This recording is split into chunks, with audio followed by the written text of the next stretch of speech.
तो हम इस लेक्चर में बात करेंगे सेक्शन डी, जो कि पार्ट 4 है इस लेक्चर का। इस लेक्चर में 32 क्वेश्चन से लेकर 35 क्वेश्चन तक होगा। देखेंगे कि क्वेश्चन नंबर 32 क्या कह रहा है।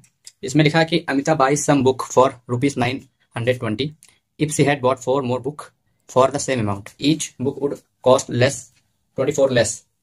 How many book did she buy and what was the initial price of the book. देखो, क्वेश्चन का मतलब यह है कि अमिता ने कुछ बुक खरीदे थे और उसके कॉस्ट जो पड़ी थी उसकी 920 रुपये उसने पे किया था। और क्वेश्चन अब कंडीशन रख रहा है कि if she had bought 4 more book, अगर वो 4 किताबें और खरीद लेती है फॉर द सेम अमाउंट, इतने ही अमाउंट में, अमाउंट आपका सेम रहेगा। अगर वो 4 किताब और लेगी तो हर किताब में each book cost 24 rupees less. तो हर किताब का जो पहले मान लो इनिशियल प्राइस कुछ रहा होगा 100 रुपये रहा होगा, तो अगर 4 किताब और खरीदेगी तो 24 रुपये 100 में से लेस करके उसको मिलेगा। तो how many book did she buy, तो उसने कितना बुक खरीदा और इनिशियल प्राइस क्या था, वो एक बुक का जो इनिशियल प्राइस था वो क्या था, और नंबर ऑफ बुक जो उसने टोटल खरीदे वो कितना खरीदा।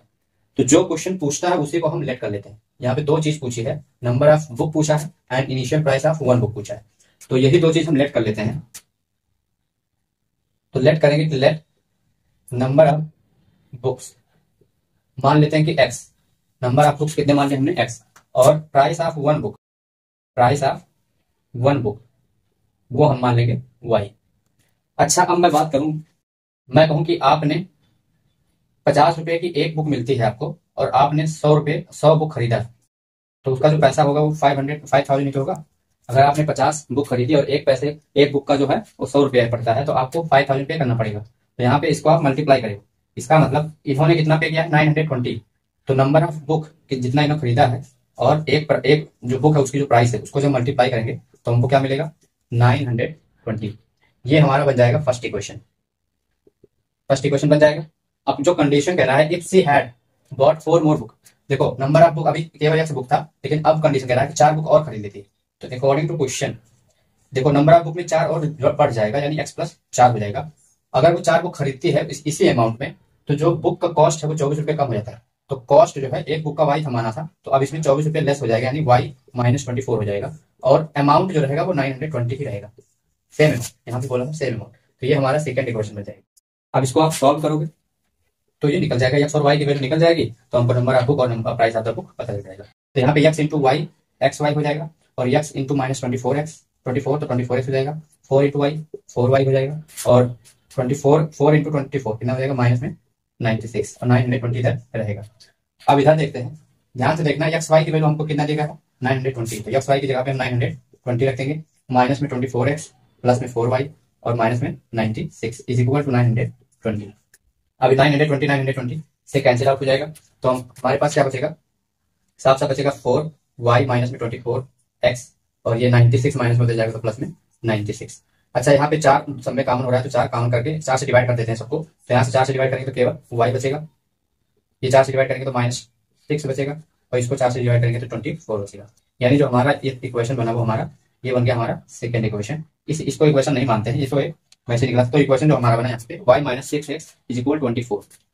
अब यहाँ पे y की वैल्यू निकाल लेते हैं, तो y बराबर क्या हो जाएगा 24 प्लस में 6x, यानी हम y की वैल्यू हमें क्या पता चल गई 24 + 6x। अब इस वाली y को, यानी put y in equation first, हम y की वैल्यू को इक्वेशन फर्स्ट में रख देंगे। तो इक्वेशन फर्स्ट हमारा क्या है x × y, यानी y की जगह पे हमको रखना है 24 प्लस में 6x और इज इक्वल टू में 920 हमको दिया हुआ है।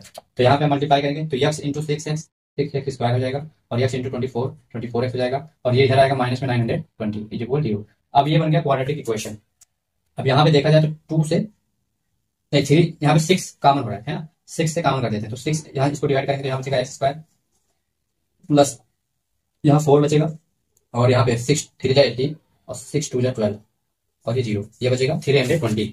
अब इसको फैक्टर ऐसे करना है कि 320 को ऐसे तोड़ो 2 पार्ट में, कि हमको मल्टीप्लाई करें 320 आए और माइनस या प्लस करें तो 4 आए, बीच वाला ये सॉल्व करना आपको आता होगा। तो 2 से करते हैं 2 1 जा 2 2 6 जा 12, फिर 2 से करते हैं 8, फिर 2 से करते हैं 42 20 10 5 और 1। तो यहाँ पे देखो 5 2 जा 10 10 2 जा 12 20 20 2 जा 40 और ज्यादा हो जाएगा। ऐसे करो 2 पार्ट में, देखो 2 2 जा 4 2 जा 8 8 2 जा 16 और 5 2 जा 10 2 जा 20, तो 20 और 16, तो x² प्लस में 20x माइनस में 16x और माइनस में 3 20 इक्वल टू 0। तो यहाँ पे x कॉमन हो जाएगा तो x प्लस 20, और यहाँ पे -16 कॉमन हो जाएगा तो x प्लस 20। इन दोनों में x प्लस 20 कॉमन हो रहा है और x -16 बच जाएगा। तो x प्लस 20 इज इक्वल 0 रखेंगे तो x बराबर आ जाएगा -20, और x -16 इज इक्वल 0 रखेंगे तो x बराबर आ जाएगा 16। यानी जो हमारा x का वैल्यू आ गया वो 16 आ गया।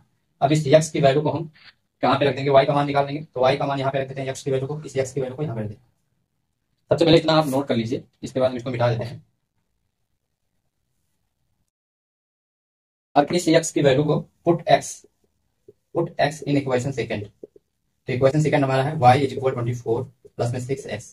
तो y इज इक्वल 24 प्लस में 6 इंटू x की वैल्यू 16 आई है तो 24 प्लस 96 ये हो जाएगा, मल्टीप्लाई में ऐड करोगे तो हो जाएगा 0 120। तो y की वैल्यू आ जाएगी 120।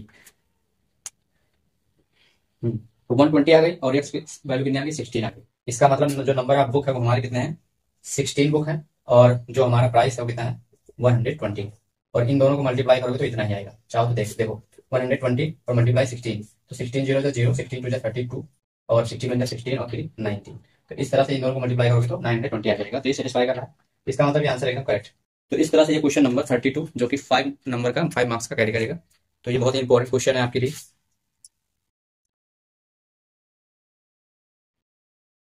अब इसी का क्वेश्चन नंबर 32 है जो कि बी पार्ट में है, आर करके क्वेश्चन है। तो या तो ये जो पहले बताया वो आएगा या तो ये करना होगा आपको। तो इसमें लिखा हुआ है कि ये train travel at a certain average speed for a distance of 132 kilometre and then travel a distance of 140 kilometre at an average speed of 4 kilometre more than initial. और इसमें कितना समय लगता है, it take 4 hours to complete the journey. अच्छा, इसको ये सब क्वेश्चन बस देखने में आपको कठिन लगते हैं, लेकिन आपको फंडामेंटल चीजें समझ में आ जाए कि कैसे करना है तो बहुत आसानी से आप कर सकते हैं। यहाँ पे देखो लिखा कि ये train travel certain average speed, जो एवरेज स्पीड है वो निश्चित है कि इतना ही चलना है, जैसे 30 किलोमीटर प्रति घंटे चलना है तो उतना ही चलना है for the distance of 132 kilometre. तो यहाँ पे सबसे पहले अगर आप देखो तो फॉर्मूला जानते हो कि speed is equal to distance upon time होता है। तो अगर हम टाइम निकालें तो यहाँ से टाइम क्या हो जाएगा, डिस्टेंस अपॉन स्पीड हो जाएगा। तो हमको क्या पूछा है, what was the initial average speed, तो जो पूछा उसी को लेट कर लेते हैं। तो यहाँ पे लेट कर लेते हैं कि let the initial speed is equal to x kilometre per hour, ये हमने मान लिया है। तो यहाँ पे इसको लेट कर लो ऐसे।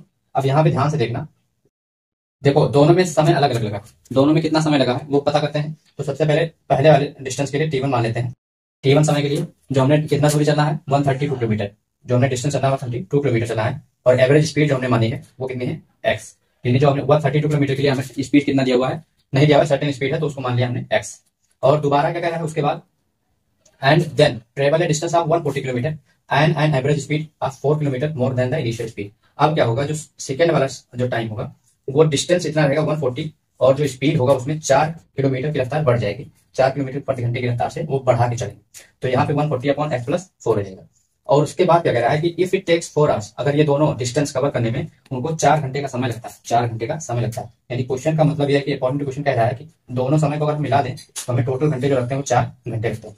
तो यहाँ से हम इक्वेशन बनाएंगे, t1 की वैल्यू है 132 अपॉन में x प्लस t2 की वैल्यू है 140 अपॉन में x plus 4 is equal to 4।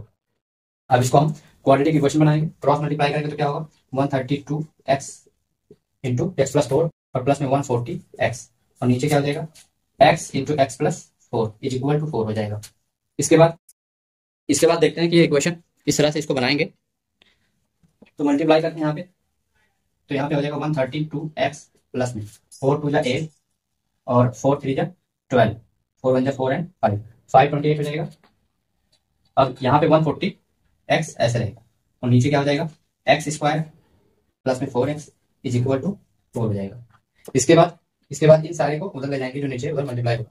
सबसे पहले इनको और इनको ऐड कर लेते हैं, तो ऐड करेंगे तो कितना होगा 272, तो 272x हो जाएगा ये, इन दोनों को ऐड करेंगे तो, और प्लस में 528 और ये सब इधर मल्टीप्लाई होगा 4 से, तो ये 4 और x स्क्वायर प्लस में 4x हो जाएगा।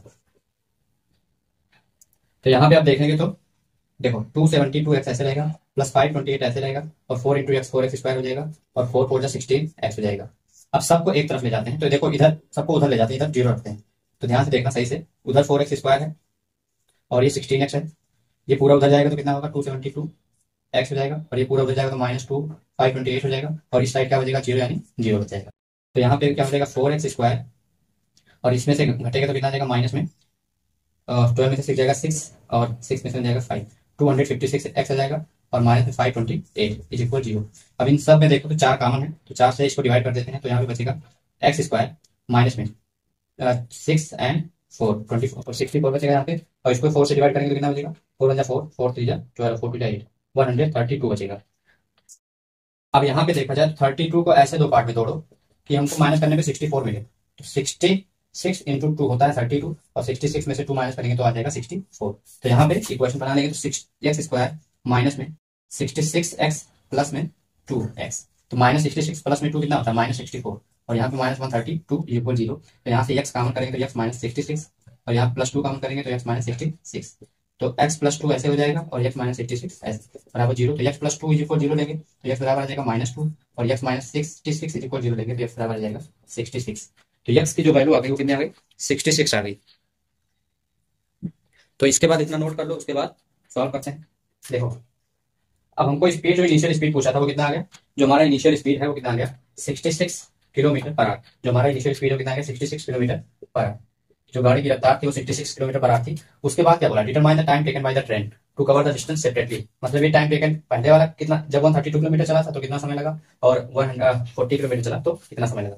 तो टाइम वन निकाल लेते हैं, तो कितना आ जाएगा 132 अपॉन में 66, एक्स की वैल्यू 66 डिवाइड करेंगे तो 2 आएगा। तो पहले जो समय लगा था वो 2 आवर लगा था, पहला जो समय लगा था वो कितना लगा था 2 आवर, और दूसरी बार जो समय लगा था वो कितना लगेगा एक्स 66 और प्लस में 4, तो 66 प्लस में 4 कितना हो जाएगा 70 और डिवाइड करेंगे तो 2 आ जाएगा। फिर से जो दूसरा समय लगा था वो कितना लगा था 2 आवर, तो पहले समय और दूसरे समय में दोनों भी 2 आवर लगा था, तभी तो जाके यहाँ पे 4 आवर हुआ था। तो दोनों में 2-2 घंटे का समय लगा था, चाहे वो 132 किलोमीटर चला तभी 2 घंटे का लगा और 140 किलोमीटर चला तभी 2 घंटे का लगा। तो ये क्वेश्चन भी 5 नंबर का है, जो कि बहुत ही अच्छा क्वेश्चन है, और आपको कॉन्सेप्ट को समझना है अच्छे से ताकि क्वेश्चन को आप समझ के लगा सको। अब क्वेश्चन नंबर 33 है। इसमें कह रहा है कि if a line is drawn parallel to one side of a triangle to intersect the other two side in distinct points, then prove that the other two side are divided in the same ratio. अगर ये question आप देखो तो ये है Thales theorem, BPT theorem है, और ये 5 नंबर का क्वेश्चन आया है, जो कि बहुत ही इजी कॉन्सेप्ट है इसका।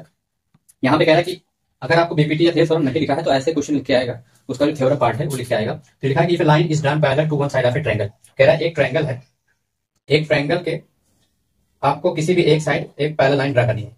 तो इस साइड को मान लेते हैं और इस साइड के हमको एक पैरेलल लाइन ड्रा कर देनी है, यानी डीई हमने ड्रा कर दिया एक पैरेलल लाइन। उसके बाद कह रहा है कि इंटरसेक्ट, और ये डी जो हमने ड्रा किया है वो इंटरसेक्ट कर रहा है अदर टू साइड, दोनों दूसरे दो साइड ए बी और ए सी को टू इन डिस्टिंक्ट पॉइंट, यानी अलग अलग पॉइंट पे कट कर रहा है, यानी डी और ई पे कट कर रहा है। Then prove that the other two side, जो ये ए बी और ए सी वाला साइड है, are divide in the same ratio, क्योंकि ये डिवाइड हो गए सेम रेशियो में। कहने का मतलब कि जो ये A D upon B D है और ए अपॉन ई सी है वो बराबर हो गया। सेम रेशियो का मतलब कि हमको प्रूव करना है कि टू प्रूव हमको ए डी अपॉन में B D is equal to में ए अपॉन में ए सी, ये हमको प्रूव करना है। यहाँ से ये मतलब इसका निकलना है कि ये चीज हमको प्रूव करनी है। तो यहाँ पे उसको प्रूव करने के लिए हमको यहाँ पे कुछ चीजें कंस्ट्रक्शन करनी पड़ेगी, तब जाके ये प्रूव होगा। विदाउट कंस्ट्रक्शन आप इस क्वेश्चन को नहीं लगा सकते। तो कंस्ट्रक्शन कुछ इस तरह से करनी होगी कि ई से एडी पे एक परपेंडिकुलर लाइन ड्रा करेंगे और डी से एसी पे एक परपेंडिकुलर लाइन ड्रा करेंगे। ऐसे ही डी से लेकर और सी को मिला देंगे और ई से लेकर और बी को भी मिला देंगे। तो हमने क्या किया, ड्रा, यहाँ पे नाम दे देते हैं ए एफ जी। तो E F draw, E F perpendicular AD पे परपेंडिकुलर ड्रा करा, एंड डी जी, जो डी जी है वो परपेंडिकुलर है ए ई पे, एंड उसके बाद join D to C and B to E, और हमने डी से लेकर सी तक ज्वाइन कर दिया और बी से लेकर ई तक ज्वाइन कर दिया। तो ये हमने कंस्ट्रक्शन पार्ट किया। उसके बाद हम प्रूफ में आएंगे, यानी हमको जो प्रूफ करना है तो कैसे प्रूफ करेंगे, ध्यान से देखना, सबसे ज्यादा ध्यान से देखना होगा आपको इसको। यहाँ पे हम क्या करेंगे कि ऐसे प्रूव करना है कि ए डी और बी डी और ए और ई सी ये सेम रेशियो में आ जाए। तो यानी हमको ए डी और की साइड की जरूरत होगी और बी डी साइड की जरूरत होगी और ए साइड की जरूरत होगी और ई सी साइड की जरूरत होगी। इसके अलावा किसी भी साइड को हमको जरूरत नहीं है। तो यहाँ पे ए डी साइड जो है वो ए डी ई वाले ट्रायंगल में है, तो हम ए डी ई का हम क्या निकाल लेंगे, एरिया निकालेंगे, area of triangle A D E, area of triangle A D E. और एरिया ऑफ ट्रायंगल क्या होता है 1/2 बेस इंटू हाइट होता है, 1/2 बेस इंटू हाइट। तो area of triangle A D E क्या हो जाएगा 1/2। अब बातें आपको ध्यान से देखनी है कि ए डी ई में दो चीजें परपेंडिकुलर हैं, जो परपेंडिकुलर होती है वही एल्टीट्यूड होती है और उसी को हाइट बोलते हैं। तो यहाँ पे डीजी भी परपेंडिकुलर है और ई एफ भी परपेंडिकुलर है। तो क्या क्या करेंगे हम एक बार अलग अलग इसको करेंगे। ई एफ को हम परपेंडिकुलर मानते हैं, और जिस पे परपेंडिकुलर गिरता है वो बेस होता है। तो एडी पे परपेंडिकुलर गिरा है तो एडी क्या हो जाएगा बेस। तो ये मान लेते हैं कि हमारा ये फर्स्ट इक्वेशन बना है। ऐसे ही एडी के बाद हमें बीडी कहाँ पे मिल रहा है आपको, बीडी हमको बीडीई में मिल रहा है, तो एरिया ऑफ ट्रायंगल बीडीई निकालेंगे, तो बीडीई में तो 1/2 base into height, 1/2 base into height. अब इसमें से थोड़ा सा गौर से देखना है, देखो area of triangle BDE is equal to 1/2 नहीं दिख रहा है, तो ये जो क्वेश्चन ऐसे, जैसे मान लो कि बीडी यहाँ से हमने निकाल लिया ऐसे, और ये जो हमारा परपेंडिकुलर है वो यही है, या तो EF वाला है और या तो ये DG वाला है। तो यहाँ पे जो हमने BDE माना है, BDE, इसमें हमने परपेंडिकुलर इसी को ही लेना पड़ेगा, इसी को लेना पड़ेगा परपेंडिकुलर, यानी EF, तो परपेंडिकुलर हो जाएगा EF, और EF किस साइड से मैच हो रहा है, BD से, तो BD क्या होगा, बेस, क्योंकि BD से ही, क्यों, क्योंकि BDE में केवल BD के साइड हमको लेने हुए हैं बेस के लिए, तो BD ले लिया, तो यहाँ पे ये बन गया सेकंड इक्वेशन। दो इक्वेशन बन गया। अब इसको नोट डाउन कर लोगे दोनों इक्वेशन को, लेकिन दोनों इक्वेशन को अब जब नोट डाउन कर लोगे तो यहाँ पे हम इसको मिटा दे रहे हैं। अब क्या करते हैं कि एरिया ऑफ ट्रायंगल फिर से एडी निकालते हैं, लेकिन इस बार क्या होगा कि जो हमारा परपेंडिकुलर होगा वो चेंज होगा, जो हमारा परपेंडिकुलर होगा क्या होगा, चेंज। हम हर बार EF ले रहे थे, इस बार हम DG लेंगे, तो 1/2, और जो हमारा परपेंडिकुलर होगा यानी हाइट होगा वो DG हमने माना है, और DG जिस पे गिरा वो बेस होगा, तो A क्या होगा, बेस, तो ये हो जाएगा हमारा थर्ड इक्वेशन। ऐसे अब EC कहाँ पे आ रहा है, EC देखो हमको A ही चाहिए था, तो A यहाँ पे आ गया, अब हमको EC चाहिए, तो इस ट्रायंगल में DEC मिलाते हैं, तो एरिया ऑफ ट्रायंगल DEC तो 1/2 और बेस इंटू हाइट, तो एरिया ऑफ ट्रायंगल DEC में अगर देखें तो 1/2, और यहाँ पे हाइट हमको DG ही लेना है, तो हाइट का लेना है D और G। अब DG किस लाइन से टच हो रहा है, EC से मैच हो रहा है, तो EC हमारा बेस हो जाएगा, तो ये बन जाएगा हमारा फोर्थ इक्वेशन। अब इन चारों इक्वेशन को आप नोट डाउन कर लो अच्छे से। इसके बाद क्या करेंगे, तो आप जब नोट डाउन कर लोगे स्क्रीनशॉट या वीडियो को पास करके, तो यहाँ पे क्या करेंगे, अब लिखेंगे डिवाइडिंग, क्योंकि रेशियो बनाना है हमको, तो dividing first equation by second and third by fourth. तो फर्स्ट इक्वेशन क्या था हमारा, जो हमारा फर्स्ट इक्वेशन था वो था एरिया ऑफ ट्रायंगल ADE,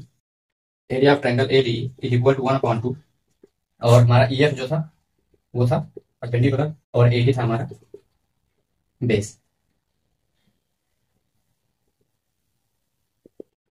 इस तरह से था फर्स्ट इक्वेशन, और इसको डिवाइड कर देते हैं सेकंड इक्वेशन से, तो सेकंड इक्वेशन हमारा क्या था, BDE तो 1/2, और हमारा जो परपेंडिकुलर था वो EF था, लेकिन हमारा जो बेस था वो क्या था, BD, तो इसको हमने डिवाइड कर दिया, तो यहाँ से देखो 1/2 से 1/2 कैंसिल, EF से EF कैंसिल, तो हमारा क्या बचेगा, AD अपॉन में BD, ये बन जाएगा हमारा फिफ्थ इक्वेशन, ये हमारा क्या बन जाएगा, फिफ्थ। और इसके बाद क्या करेंगे कि एरिया थर्ड इक्वेशन और फोर्थ इक्वेशन को डिवाइड करेंगे। थर्ड इक्वेशन क्या है, ADE इज इक्वल टू 1/2, और थर्ड इक्वेशन जो हमारा बना था वो AE इंटू DG बना था। ऐसे फोर्थ इक्वेशन क्या बना था, एरिया ऑफ ट्रायंगल DEC 1/2 और EC इंटू DG बना था। तो यहाँ से देखो 1/2 से 1/2, DG से DG कैंसिल, तो AE अपॉन में EC, ये हमारा बन गया सिक्स्थ इक्वेशन। तो यहाँ पे अब देखना है ध्यान से, from fifth and sixth equation देखना है। तो यहाँ पे देखो AD तो ऊपर एरिया ऑफ AD तो बराबर ही होगा, लेकिन एरिया ऑफ BD और एरिया ऑफ DEC ये भी बराबर होगा। अगर आप 9th में एक थ्योरम होता है कि अगर सेम बेस हो, बेस अगर सेम हो और उस पर ट्रायंगल BDE जो बन रहा है और DEC ये DE सॉरी ये BDE जो बन रहा है ये, और ये वाला, ये दोनों सेम बेस पे बन रहा है, बेस यही है, लेकिन ये जो बन रहा है ये इस तरह से DEC, ये दोनों BDE और DEC ये इसी बेस पे बन रहा है, और DE वाले बेस पे और BC वाले बेस पे बन रहा है, इसलिए इन दोनों का एरिया क्या होगा, इक्वल होगा। तो एरिया ऑफ ट्रायंगल BDE वो इक्वल होगा area of triangle DEC। Reason क्या है, रीजन ये होगा कि triangle on the triangles on same base BC and DE, same base BC and DE पे बन रहा है। तो जब जो ट्रायंगल सेम बेस पे बनते हैं वो क्या होते हैं, उनका एरिया क्या होता है, इक्वल होता है। तो अगर ध्यान से देखा जाए तो BD और DEC भी इक्वल है, और ADE तो इक्वल है, तो इधर वाला चीज इक्वल है तो इधर वाला चीज इक्वल हो जाएगा। तो फ्रॉम लिखेंगे from fifth and sixth equation, from fifth and sixth equation हमारा क्या हो जाएगा, AD अपॉन में BD वो इक्वल हो जाएगा AE अपॉन में EC, और यही हमको प्रूव करना है। ये 5 नंबर का क्वेश्चन है। 4 इक्वेशन बनेंगे, फर्स्ट इक्वेशन को आप दूसरे इक्वेशन से डिवाइड करोगे, और थर्ड को फोर्थ से, और वहां से भी एक इक्वेशन निकल के आएगा, और वहां से आपको ये चीजें प्रूव हो जाएंगी, AD अपॉन BD और AE अपॉन EC, और यही चीज हमको प्रूव करना था, और यह है थेल्स थ्योरम। अब है क्वेश्चन नंबर 34 सेक्शन डी का। इसमें लिखा हुआ था perimeter of sector OACB of circle centred at O and radius 24 is 73.12। इसका जो पेरीमीटर है यहाँ से पढ़ा जाए तो इच 73.12, तो जो हमारा पेरीमीटर दिया हुआ है वो 73 और रेडियस कितना दिया हुआ है 24। तो रेडियस हमारा 24 है और जो perimeter perimeter of sector sector OACB वो कितना दिया हुआ है 73.12। और इसका जो डायग्राम बनेगा वो कुछ ऐसे बनेगा, हालांकि डायग्राम क्वेश्चन में दिया हुआ है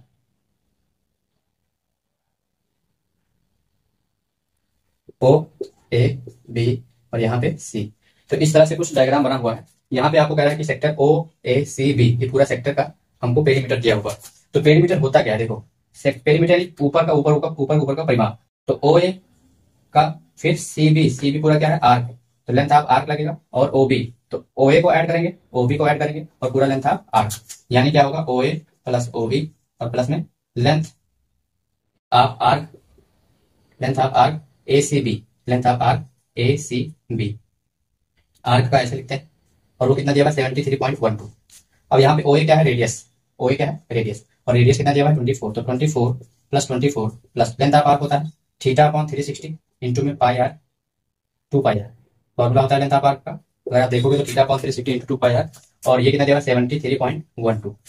तो ये 48 हो जाएगा। तो थीटा अपॉन 360 और 2 इंटू पाई की वैल्यू ऊपर दिया हुआ है 3.14 और आर की वैल्यू दी गई 24 और 73.12, और यहाँ से माइनस हो जाएगा ये 48, ये प्लस इधर जाएगा तो 48 माइनस हो जाएगा। इसके बाद हम क्या करेंगे, देखो माइनस करेंगे तो कितना बचेगा, इधर माइनस करेंगे तो कितना बचेगा 73.12 में से 48 को माइनस कर लेते हैं तो 2 1 और ये 5 और ये 25.14 बचेगा, 25.12 बचेगा। तो यहाँ पे ध्यान से देखना, हमको केवल चाहिए थीटा, तो इधर बचेगा 25.12। तो ये आपको पता होना चाहिए, जो डिवाइड में होता है वो जाता है मल्टीप्लाई में, और जो मल्टीप्लाई में होता है वो आता है डिवाइड में। इस तरह से आ जाएगा। तो यहाँ से देखो 2 अंक के पहले पॉइंट लगा कट जाएगा, और इसको काट देते हैं। 12 2 जा 24, 12 3 जा 36, 2 1 जा 2 और ये 15, और यहाँ पे 2 1 जा 2 और 2 2 जा 4 और 1 बचा 10, 2 5 जा 10, 2 6 जा 12। और यहाँ पे अगर आप देखो तो 314 जो है ये 4 से कैंसिल हो जाएगा। 314 4 जा, अगर 4 से मल्टीप्लाई होगा तो 1256 आएगा, तो यानी यहाँ पे 4 आ जाएगा। और 4 इंटू 15 कितना आ जाएगा थीटा, तो थीटा इक्वल 60 डिग्री। तो थीटा की वैल्यू जो आ जाएगी कितनी आ जाएगी 60 डिग्री। तो यहाँ पे सेंटर्ड एंगल पूछा था, तो हमारा जो सेंटर्ड एंगल है वो कितना आ जाएगा 60 डिग्री आ जाएगा। तो एक चीज पता होगी, हमको एंगल पता हो गया। उसके बाद क्या करेंगे, देखो इतना नोट कर लो, पहला पार्ट हो गया ये। इसके बाद हम क्या करेंगे, दूसरा पार्ट निकालेंगे। दूसरा पार्ट क्या कह रहा है, देखो हमको थीटा पता हो गया, तो थीटा बराबर आ गया 60 डिग्री। अब हमको find the area of minor segment. तो माइनर सेगमेंट और मेजर सेगमेंट होता क्या है, ये इस तरह से कोई कॉर्ड है और यहाँ ये सेंटर है, तो जिस कॉर्ड के ऊपर सेंटर पूरा एरिया होता है वो होता है मेजर, और बाकी जो बचता है वो माइनर। तो इस तरह से यहाँ पे देखोगे तो सेंटर और इस लाइन के नीचे वाला जो पार्ट होगा पूरा माइनर सेगमेंट होगा, यानी इसी का हमको एरिया निकालनी है। और ये एरिया कैसे निकलेगी, तो area of minor segment, area minor segment कैसे निकालोगे, इस पूरे सेक्टर के, देखो ये सेक्टर है हमारा, ये इतना पूरा सेक्टर है, इस पूरे सेक्टर में से ये जो ट्रायंगल वाला पार्ट है, ये जो ट्रायंगल वाला पार्ट है माइनस कर दोगे तो पूरा यही बचेगा। क्या करेंगे, एरिया ऑफ सेक्टर में से माइनस कर देंगे एरिया ऑफ ट्रायंगल। तो देखो एरिया ऑफ सेक्टर क्या होता है theta upon 360 into pi r square, और यहाँ पे ये 60 डिग्री है, तो जिसका ये सेंटर पे अगर 60 डिग्री बना है तो वो 100% इक्विलेटरल होगा, क्योंकि देखो ये दोनों इक्वल है, तो ये भी इक्वल होगा, तो ये भी 60 आ जाएगा, ये भी 60 आ जाएगा। ये पार्ट आप लिख भी सकते हो और नहीं भी लिख सकते हो। तो यहाँ पे ये माइनस करेंगे, और इक्विलेटरल ट्रायंगल का फॉर्मूला क्या होता है √3/4 इंटू ए स्क्वायर। तो यहाँ पे थीटा की वैल्यू कितनी आ गई है 60, और 360, और पाई की वैल्यू कितनी है 3.14, और आर की वैल्यू कितनी है 24, और स्क्वायर इसलिए 24 मल्टीप्लाई बार कर देंगे, और यहाँ पे √3/4 इंटू में 24 इंटू में 24, क्योंकि जो साइड है वो हमारा 24 है, ये सब 24 है। तो यहाँ पे ये 60 आ जाएगा, ये भी 60 आ जाएगा, तो ये इक्विलेटरल हो जाएगा, तो ये भी 24, ये भी 24, ये भी 24 हो जाएगा। तो इस तरह से इतना, अब यहाँ पे केवल कैलकुलेशन पार्ट बचा है, इसको आप सॉल्व कर लोगे तो हो जाएगा। तो यहाँ पे देखो ये कटेगा 6 आ जाएगा यहाँ पे, और ये 6 यहाँ पे पॉइंट रहेगा नीचे आएगा 100, और इसको 4 से काटो, 4 6 24 और 4 25, और यहाँ पे 6 से 6 कट जाएगा, तो क्या क्या बचेगा, यहाँ पे बचेगा 314 मल्टीप्लाई 24 अपॉन में 25 माइनस में, देखो इधर मल्टीप्लाई करोगे तो 6 आएगा, और ये हो जाएगा 1.732, और मल्टीप्लाई क्या करोगे 6 और 144 हो जाएगा। तो यहाँ पे आप इसको डेसिमल पार्ट में चेंज करोगे, तो यहाँ पे मैं कैलकुलेट कर दे रहा हूँ थोड़ा सा।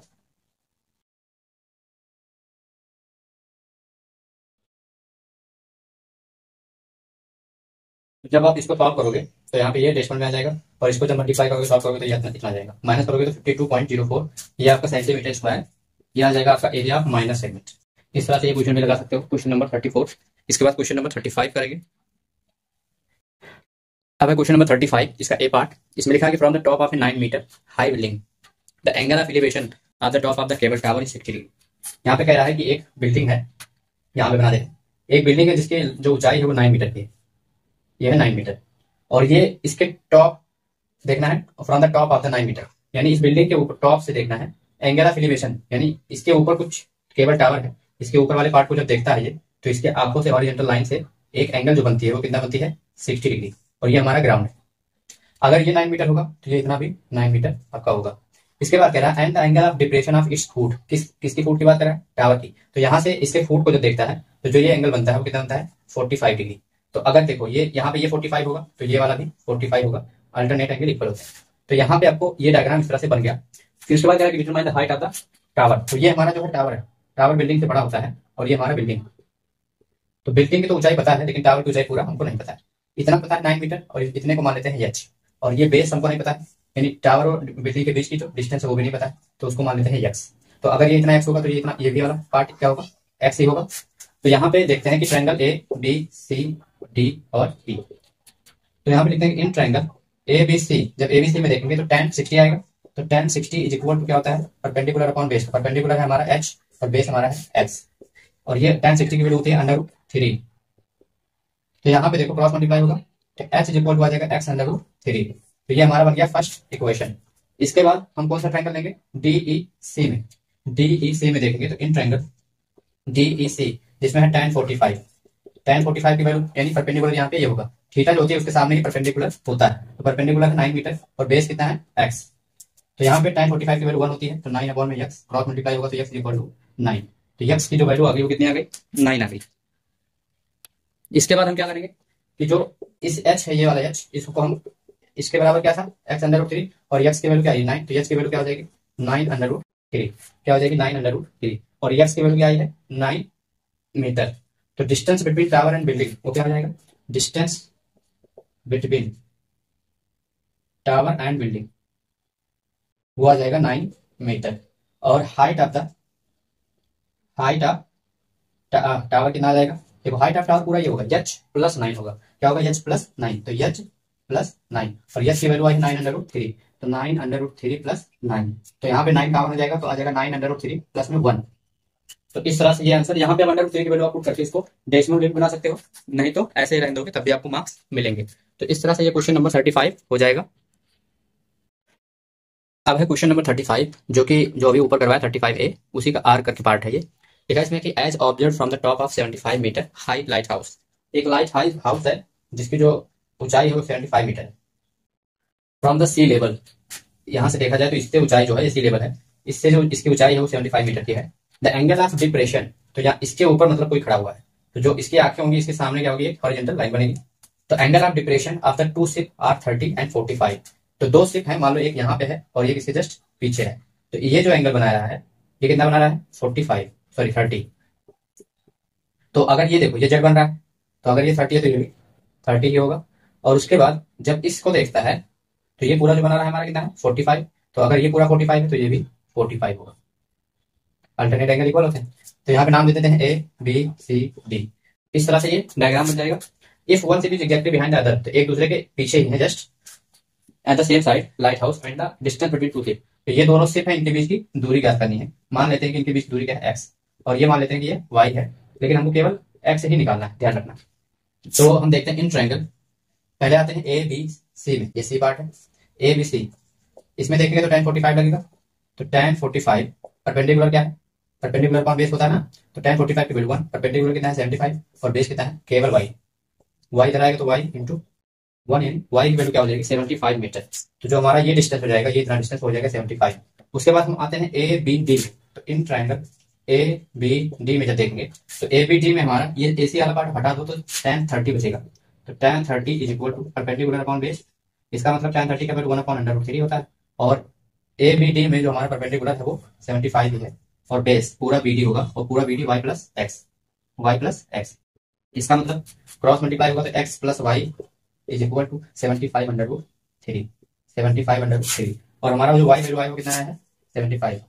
तो 75 अंडर रूट 3, इसका मतलब कि x is equal to 75 under root 3 minus में 75, दोनों में से 75 काउंट कर लो तो अंडर रूट 3 माइनस में 1। तो x की जो वैल्यू आ गई है वो कितना आ गया है 75 under root and under root 3 minus 1, distance between two ship. इसका मतलब जो डिस्टेंस है हमारा बिटवीन टू शिप वो कितना है 75 अंडर रूट 3 माइनस में 1 मीटर। अब यहाँ पे अगर आप 23 को पॉइंट में बदल के और डेसिमल में चेंज करना चाहोगे तो आप डेसिमल में चेंज कर सकते हो आसानी से, नहीं तो यही आंसर आपका हो जाएगा। और इससे मार्क्स नहीं करेगा, ये ध्यान रखना, इसे डरना नहीं है।